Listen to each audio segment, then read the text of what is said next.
Hello folks, welcome back to Northern Hog and Beef. Today we're going to work on a prime rib roast. I have the whole family coming over for dinner tonight. This is sort of a special occasion type product.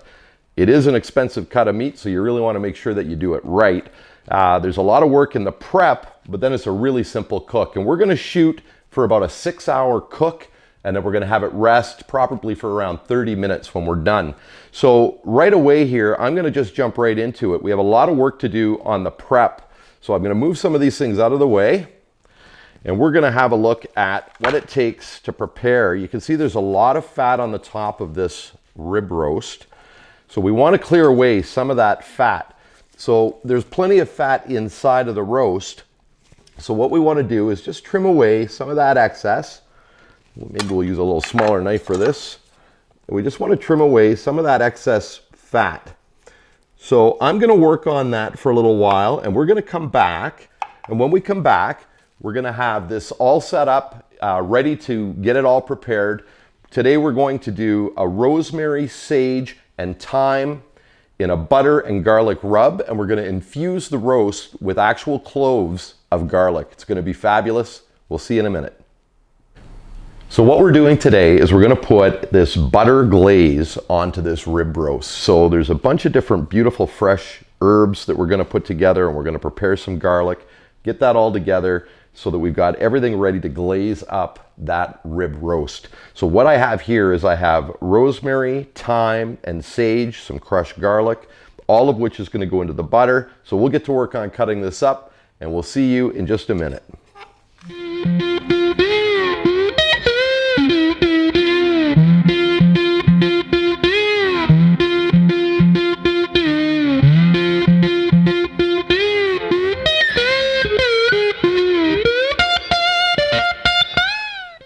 Okay, so now we have all of the herbs all nicely crushed up. I want to emphasize, really crush these up, make them really tight and small so that you don't have any one particular area of the roast that's kind of overpowered.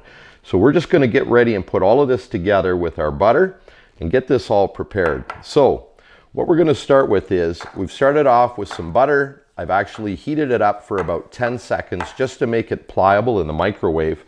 And we're just going to quickly get some garlic ready and crush ourselves some garlic into the butter. We'll get about 3 or 4 cloves. I like to use is usually enough. And I like to get it well ground, again, for the same reason. We want this to be a really consistent mixture so that when we spread it on, all of these flavors are evenly spread on. So we've got 4 cloves of garlic here that we've done. And we'll put that in there, set that aside. And now what we'll do is add the herbs that we prepared. You'll notice that thyme that I'm putting in now has been really finely chopped. It tends to be, you know, a little tough, a little woody. So I like to get it really cut up tight. So, you know what, I'm looking at this, I'm thinking we probably want to put at least another 2, maybe 3 more cloves of garlic. Sorry about that, folks. We'll just take 2 more seconds and just make sure we have enough garlic. I don't know anybody else like me who doesn't love garlic, so we want to make sure we get that in there. So, we've now got all of this together. We have a nice paste. I'd like you to have a look at this as we're mixing it all up. You can see the consistency that we have. It's almost like an icing, because essentially that is what we're going to do with this roast. We're going to prepare and season the roast ahead of time, and then we're going to use this beautiful glaze, almost like an icing. We're going to ice the entire roast, and then we're going to slow cook that with this beautiful butter and the garlic infused. So I will get to work again on the roast. You can see again, we're ready. We'll see you in just a couple of minutes. Okay folks, now we have the glaze ready, so it's time to get the roast prepared. So I know that there's a lot fancier ways for us to tie up a roast. I've watched them online, but I've also watched guys just simply tie them 4 separate strings, and it seems to work just fine. So I'm going to go with that simple way of doing this. I've done it without tying the roast together in the past. and it's worked out just fine. But recently, as a weekend warrior, I've been watching a lot of other videos, and it seems everyone suggests that you do this, so I'm going to give it a shot, and we're just going to tie this thing up. And apparently what this is going to do is it's going to keep the meat all nice and tight together, I guess. So we're going to give it a shot. I figured, what could it hurt? So we'll get this prepared really simply. And once we have that done, we're going to prepare this meat. So we'll get this all prepped. And we are about ready to begin seasoning and then basting and preparing our roast. So it's nicely been tied up. What's next? What I like to do is I like to garlic infuse my roast. So it's really simple to do. I just cut up a couple of cloves of garlic. You don't need anything fancy, just your standard knife to prepare this. And all I do is I'll go into the meat and I'll give myself a nice little spot and I'll press that garlic clove in nice and deep. And my belief is that that allows that garlic just to cook nicely inside of the meat. And I will just do this randomly. I'll put in about maybe 6 or 8 cloves and just enough to give a little bit more flavor. Now bear in mind, when this is cooking, all of those fats are going to render. So as those fats are rendering, that's going to allow this garlic to kind of work its way into the meat, at least in my opinion.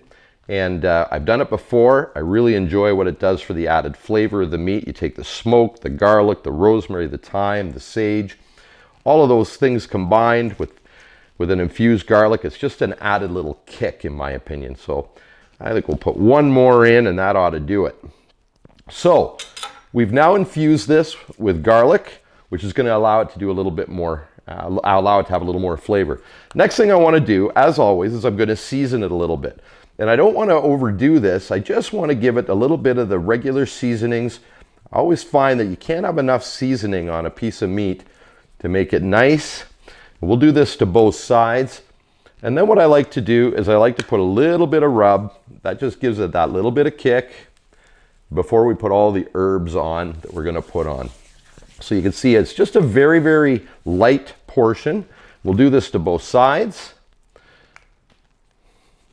Just a little bit of seasoned salt and a little bit of rub. Again, don't want to overdo it. This isn't like doing our ribs where we really want that to be the predominant flavor. Again, we've got a lot of other nice things going to be happening with this roast. So we've done that. Now we're going to glaze it.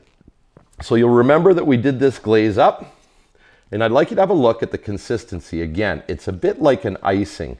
Nice and easy to work with, just a nice, like an icing. So we'll put that on and we'll just begin to get that all over this. And we're gonna glaze this up and basically make it look like a cake that's been glazed in butter and herbs. And it's gonna just make this beautiful, beautiful crust. So we'll get back to you as soon as we have this all ready and set to go on the smoker. See you in just a couple of minutes. So you can see we now have this all prepared. It's just a very, very light glaze, again, like an icing that I put onto this roast. There's a couple of things I want to talk about in preparation for this to go on the smoker. The first thing is we preset the smoker at 250 degrees, and we're going to try and go with about a 6-hour cook. But really, this is all going to be governed by the temperature, the internal temperature of this roast. We're going to put a probe in it, and we're going to really monitor this. And what we want, you'll hear anything from 125 for rare to 145 to medium. I'm going to shoot for about that 135 mark. And when I hit about the 135 mark, we're going to pull it out and then we're going to rest it.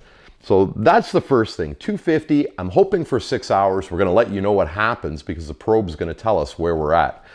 The reason we're going for that 135, we expect it to cook maybe another 5 degrees just as it's wrapped and it's resting, is my family prefers it a little bit more on the medium side, but if you like rare, 125 is the internal temperature to pull it out, and then when you rest, you're gonna hit about 130. So that's the first thing. The second thing is I've used my trusty grid and pan. Again, I like to keep the meat up off of the direct heat. This is going to allow the heat and the smoke to come all the way around and hit all the underside as well. So we're going to make sure that this thing gets the whole touch. It's going to be touched by the heat's going to touch the entire roast. The last thing I wanted to say, and only because I'd forgotten previously, is I'm using a 222 rub, and this rub is available at Meathead here in Edmonton, Alberta, Canada, as well as this beautiful roast sponsored by Meathead. Thank you, Meathead. So we're going to put this in. We're going to get the probes in. We'll meet you out at the smoker. See you in a minute. Okay, so we're back out at the smoker. We're going to get everything prepped now. We have the smoker preheated at 250 degrees. We're just going to get that roast set up in there. We're going to quickly put in a probe. We're going to set this probe into the deepest portion of the meat and just get that all set up inside of the meat. Perfect. So we'll be monitoring that temperature now. And again, what we're going to be looking for is around that 135 mark for us. I'm hoping it's about 6 hours, but we'll let you know. We'll be back in 6 hours.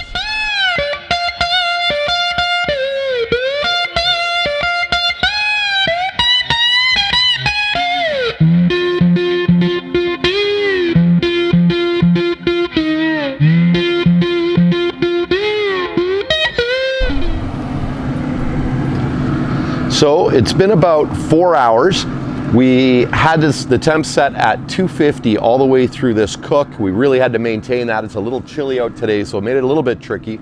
We're now internal temperature of 135, so we're going to take this off and we're going to get it ready to rest. I did want to point out before I pull this off that today we were using a hickory pellet. So we'll just get this ready. If you want to come in and have a look, we're going to take this off now and we'll see you back inside. So we brought this back in, and the reason that I wanted to kind of keep everything together is a couple of things I wanted to go over. The first thing is we're going to save some of these drippings. We're going to make up a jus, so we want to save those drippings. And the other thing that we're going to do is we're going to get this wrapped up.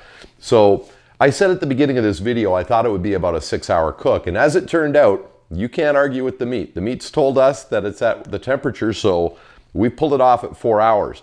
The beauty of that is totally fine. We're going to get this thing all wrapped up. We're going to let it rest.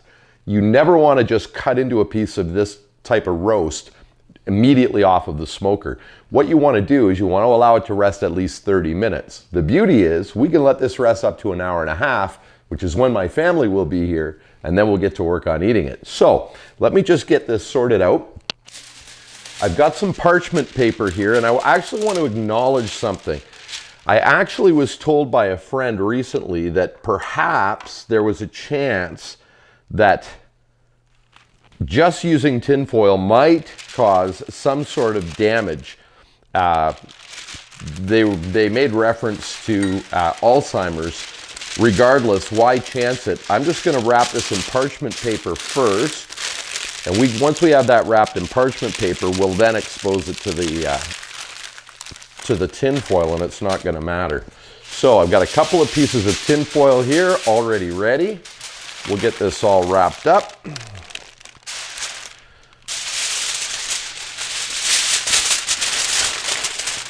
You want to get this kind of sealed up nicely so that we keep all that heat all inside of it. We are going to rest this for a while. I'm going to do just one more wrap.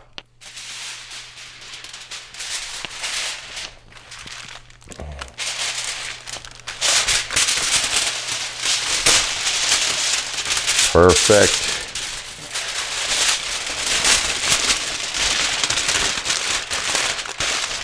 Get that nicely wrapped up.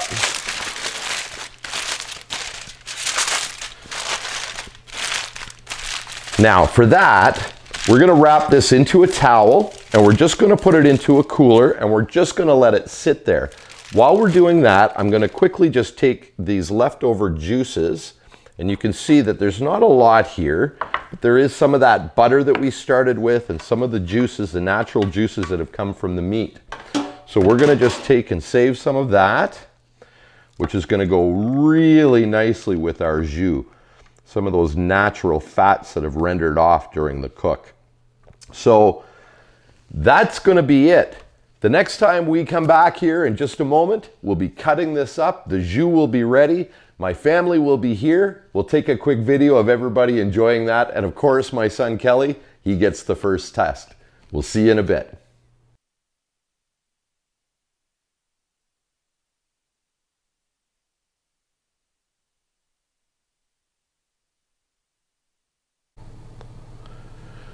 Welcome back, folks. You see now we have our finished product. We're going to cut this thing up in a couple of minutes. I just want to recap what we did today. So we are doing a prime rib roast. We used a hickory pellet. We set a probe into it, and we were looking for about the 135 mark. I just did a quick showing.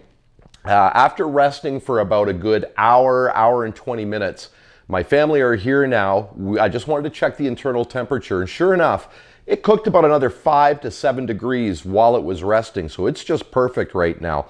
So again, we went to 135. If you like it rare, 125. If you like it more on the medium side, you can go as high as 145 before you rest it. So we're going to cut this up. We're going to let Kelly and my granddaughter, our special guest today, have a little taste test of this. We'll see you in just a minute.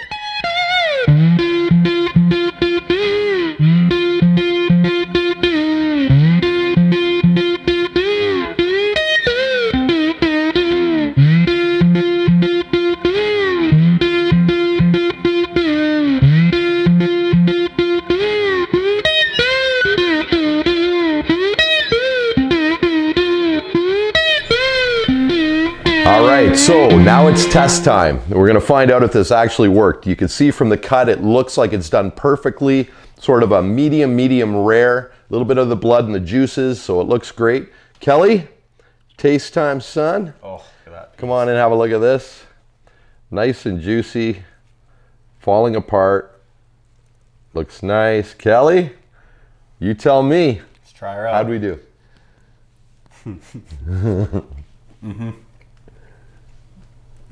Perfect.